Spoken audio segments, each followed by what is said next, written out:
కంచుకోట అనుకుంటే బీటలు వారుతోంది.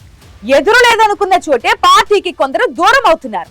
ఒకరు పోతే 10 మంది పుట్టుకొస్తారని ప్రతిపక్షం సౌండ్ పెంచుతున్న ఈ పరిణామాలు పార్టీ అధిష్టానాన్ని పరేషాన్ చేస్తున్నాయి. స్థానిక సంస్థల సమరం స్టార్ట్ కాకముందే కడప గడపలో మాటల యుద్ధం మొదలైపోయింది. అధికారం పోయినా అధినేత జిల్లాలో పట్టు నిలబెట్టుకోవాలన్న పట్టుదలతో ఉంది ఫ్యాన్ పార్టీ. దెబ్బ మీద దెబ్బ కొట్టి మరింత బలహీనపరచాలన్న వ్యూహంతో ముందుకెళ్తోంది అధికార టీడీపీ. వైఎస్ఆర్ కంచుకోట కడపలో పొలిటికల్ సిచ్యువేషన్ ఏంటి?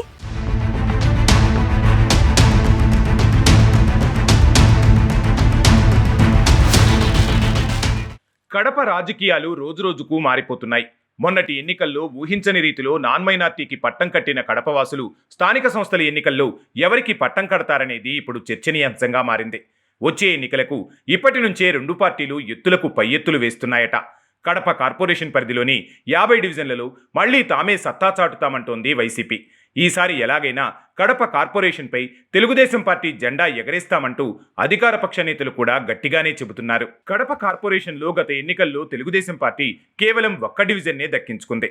ఇలాంటి పరిస్థితుల్లో తెలుగుదేశం పార్టీ కార్పొరేషన్లో జెండా పాతటం కల్లో మాటేనంటోంది వైసీపీ. అయితే కూటమి అధికారంలోకి వచ్చాక 8 మంది కార్పొరేటర్లు వైసీపీని వీడి తెలుగుదేశం పార్టీలో చేరారు. తాజాగా మరో 3 కార్పొరేటర్లు కూడా తెలుగుదేశం పార్టీ తీర్థం పుచ్చుకున్నారు.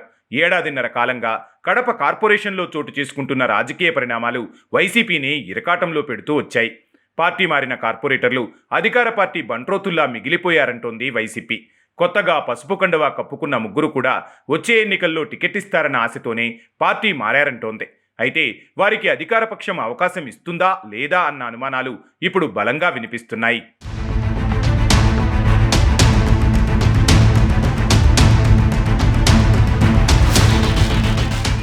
అధినేత సొంత జిల్లా కావడంతో కడపలో సత్తా చాటాలన్న పట్టుదలతో ఉంది వైఎస్ఆర్సీపీ.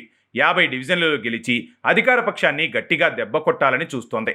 కార్పొరేషన్లో పదవీకాలం ముగిసిన కార్పొరేటర్లకు వైసీపీ నేతలు ఇటీవల సన్మాన కార్యక్రమాన్ని ఏర్పాటు చేశారు.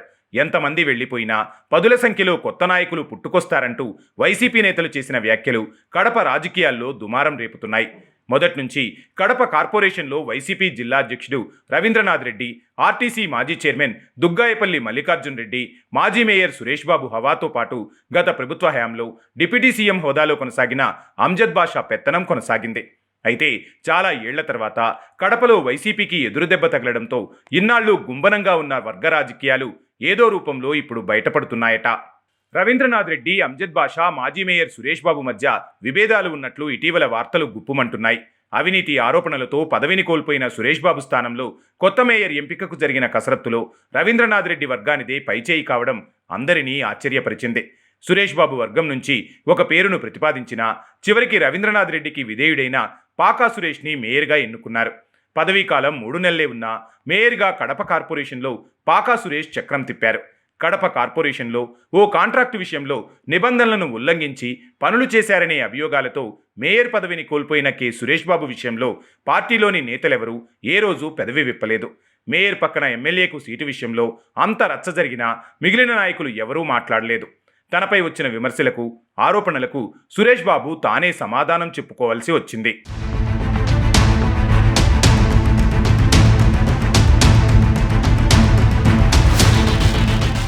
కడప కార్పొరేషన్లో మొదలైన కుర్చీ గొడవ మేయర్ సురేష్ బాబు పదవిని కోల్పోయేదాకా వచ్చిన పార్టీలోని కొందరు నేతలు అస్సలు మాట్లాడకపోవటం ఏమిటన్న ప్రశ్న సురేష్ బాబు వర్గం నుంచి వినిపించింది. ఓ రకంగా చెప్పాలంటే సురేష్ బాబును మిగిలిన నేతలు ఒంటరి చేశారనే అభిప్రాయం కార్యకర్తల్లో ఉంది. వైఎస్ కుటుంబ అడ్డాగా ఉన్న కడపలో మొన్నటి ఎన్నికల్లో ఎదురైన ఓటమిని వైసీపీ అధిష్టానం జీర్ణించుకోలేకపోతోందట. కడపలో బహునాయకత్వం, కార్యకర్తలు వర్గాలుగా విడిపోవడం, ఎవరికి వారు ఆధిపత్యం కోసం చేస్తున్న ప్రయత్నాలు పార్టీకి తీవ్ర నష్టం కలిగిస్తున్నాయంటున్నారు. సఖ్యత లేకపోయినా అంతా ఒకటేనన్న సంకేతాలిచ్చే ప్రయత్నం చేస్తున్నారు కడప వైసీపీ నేతలు. పార్టీకి కంచుకోట లాంటి కడపలో అంతర్గత అంశాలే తలనొప్పిగా మారాయనే అభిప్రాయంతో ఉందట అధిష్టానం. అందుకే వచ్చే స్థానిక సంస్థల ఎన్నికల నాటికి కడప వైసీపీలో ప్రక్షాళన జరుగుతుందన్న ప్రచారం బలంగానే వినిపిస్తోంది. కడప కార్పొరేషన్ ఆవిర్భావం నుంచి మొదట కాంగ్రెస్, తర్వాత వైసీపీ అధికారంలో ఉంటూ వచ్చాయి. గతంలో రాష్ట్రంలో తెలుగుదేశం పార్టీ అధికారంలో ఉన్నప్పుడు కూడా కడప కార్పొరేషన్లో వైసీపీ హవానే నడిచింది. అయితే 2 ఏళ్లుగా కడపలో వైసీపీ పట్టు తగ్గుతోందని పార్టీ క్యాడర్లో చర్చ సాగుతోంది.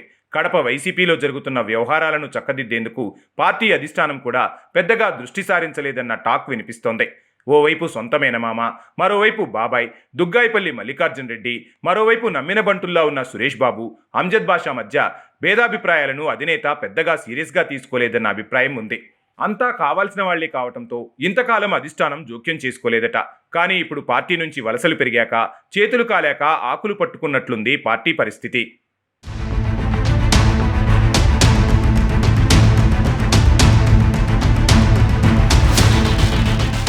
వైసీపీని కాదని తమ పార్టీలో చేరిన నాయకులకు, మాజీ కార్పొరేటర్లకు సముచిత స్థానం కల్పించి ముందుకు తీసుకెళ్తామని తెలుగుదేశం పార్టీ పాలిట్ బ్యూరో సభ్యుడు శ్రీనివాసరెడ్డి, ఎమ్మెల్యే మాధవిరెడ్డి స్పష్టం చేస్తున్నారు. తెలుగుదేశం పార్టీలోకి ఎవరు వచ్చినా ఆహ్వానించి సముచిత స్థానం కల్పిస్తామని చెప్పడం వైసీపీకి మింగుడు పడ్డం లేదట. ఇంతకాలం కడపలో జెండా ఎగరేయలేని టీడీపీ స్థానిక సంస్థల ఎన్నికల్లో సత్తా చాటుతామని ప్రకటించడం, మరికొందరు తెలుగుదేశం పార్టీలోకి వస్తున్నారని చెప్పడం వైసీపీ వర్గాలకు ఇబ్బందికరంగా మారిందట. కింది స్థాయి నేతలను అధిష్టానం పట్టించుకోకపోవడం వల్లే ఈ పరిస్థితి ఏర్పడిందని వైసీపీ నేతలు చెప్పకనే చెబుతున్నారు. గతంలో జరిగిన తప్పిదాలను సరిచేస్తామని, నిజమైన కార్యకర్తలకు సముచిత స్థానం కల్పిస్తామని భరోసా ఇస్తున్నారు. కార్యకర్తల సమావేశంలో నాయకులు ఇకపై తప్పిదాలు జరగవని చెప్పడం నష్ట నివారణ చర్యల్లో భాగమేనని భావిస్తున్నారట. 4-5 నెలల్లో స్థానిక సంస్థల ఎన్నికలు జరిగితే గెలుపు అవకాశాలు ఎలా ఉంటాయన్న దానిపై పెద్ద ఎత్తున చర్చ సాగుతోంది. తమ హయాంలో స్థానిక సంస్థలు జరిగినట్లే ఇప్పటి ప్రభుత్వం కూడా వ్యవహరిస్తే తమ పరిస్థితి ఏంటని కొందరు వైసీపీ నేతలు అంతర్మదనంలో ఉన్నారట. పార్టీకి గుండెకాయ లాంటి కడపపై అధిష్టానం పెద్దగా దృష్టి సారించకపోవడం వల్లే పార్టీ ఆత్మరక్షణలో పడాల్సి వస్తుందంటున్నారట. కడప వైసీపీలో 4 నాయకులు మినహా మరెవరికీ అధిష్టానం దగ్గరికి వెళ్లి మాట్లాడే అవకాశం లేకపోవడంతో రాబోయే రోజుల్లో తమ పరిస్థితి ఏంటని కొందరు బేరీజు వేసుకుంటున్నారట. సొంత పార్టీని వదిలి అధికార పార్టీ వైపు వెళ్లేందుకు ఇది కూడా ఓ కారణమైందన్న చర్చ సాగుతోంది.